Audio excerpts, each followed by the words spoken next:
자, 세 줄 요약하면요, 수사관은 나를 도와서 상대편을 처벌해주는 사람이 아니다. 객관적인 입증 자료를 수사하는 사람이다. 두 번째로, 피해자라면 수사가 잘 이루어질 수 있도록 사실관계를 잘 정리하고 가자. 세 번째로,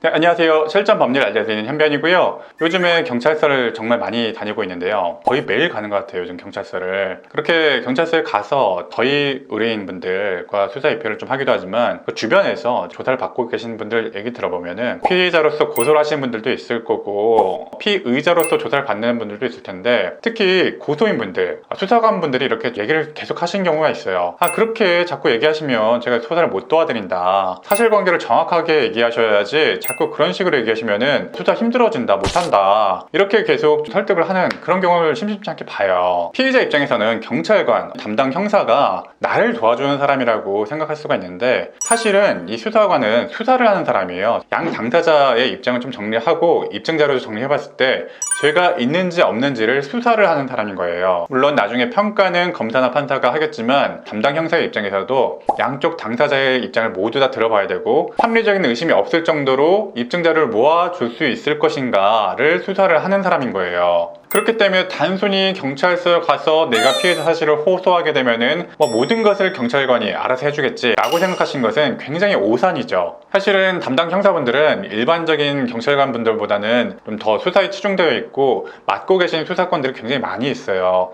그렇기 때문에 하나하나의 건들에 그렇게 성심성의껏 해드리기가 좀 어렵습니다. 시간적인 여유가 많이 안 나거든요. 그나마라도 발품이라도 한 번 더 팔아보고 수사를 더 한 번 더 해주시려면 여러분의 고소사실이 좀 명확하고 증거도 어느 정도는 정리가 좀 되어 있어야 되는데, 대부분의 여러분들은 고소를 할 때 호소하는 식으로 고소를 좀 많이 하세요. 일단 여러분의 피해 사실을 호소하지 말라는 것이 아니고요, 수사관의 입장도 좀 이해를 하시고 수사가 이루어질 수 있도록 최소한 입증 자료에 맞게 정리를 해 가셔야 되는데, 그것조차 안 해가시면 수사가 길어질 수밖에 없습니다. 저희 같은 변호사들이 고소장도 작성해서 정리하고 입증 자료 정리해서 가게 되면은 오히려 수사 시간은 굉장히 좀 짧아지게 되거든요. 수사 입회를 하게 되면 보통 2시간, 3시간 정도면 충분히 정리가 되는데, 이런 정리가 전혀 없는 상태에서 그대로 출석하시게 되면은 그다지 어려운 사건이 아닌데도 불구하고 3시간, 4시간 그 이상의 시간이 필요하게 될 수도 있습니다. 그 형사분들 입장에서도 굉장히 힘들죠. 내가 예정했던 시간이 있는데 그 시간을 초과해서 수사를 하게 되면은 체력적으로도 힘들고, 이렇게 반복해서 같은 질문 계속 반복해야 되니까 그건 역시도 굉장히 힘들어요. 일단 수사관들의 입장을 대변하는 것이 아니고요, 그게 현실입니다. 특히 여러분들이 가장 실수하는 거 딱 한 가지를 뽑으라면요, 바로 이건데요. 여러분들이 피해자로서 피해를 호소하시러 가는데 자잘한 거짓말을 하시는 경우 많아요. 여러분들이 기억이 나지 않는 부분에 대해서는 기억이 나지 않고 공백으로 둘 부분, 수사의 영역으로 둘 부분, 이런 부분들이 다 따로 있는데, 거짓말은 절대 하시면 안 되시거든요. 피의자도 아닌데 피해자가 거짓말하는 거 괜찮은 거 아니냐 라고 생각할 수도 있는데, 아니에요. 피해자도 마찬가지예요. 피해 사실을 정확하게 거짓 없이 진술을 하셔야 되고요. 물론 명확하지 않은 부분에 대해서 나의 입증에 좀 치우쳐서 얘기하는 것은 어쩔 수 없는 부분이라고 하더라도, 객관성을 잃은, 너무 과장되거나 허황되거나 아니면 사실이 아닌 그런 진술을 하신 것은 굉장히 주의해야 됩니다.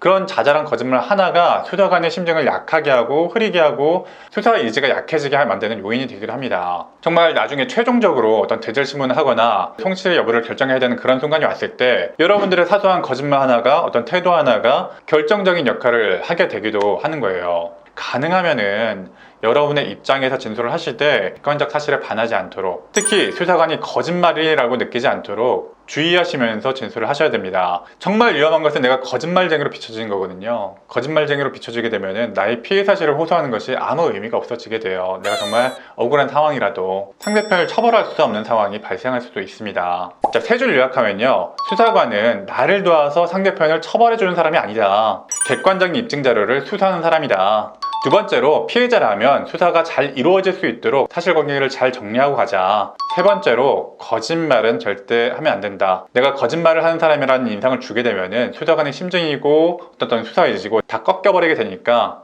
그것만은 조심하자. 자, 이렇게 정리할 수가 있겠습니다. 자, 오늘도 시청해주셔서 감사합니다.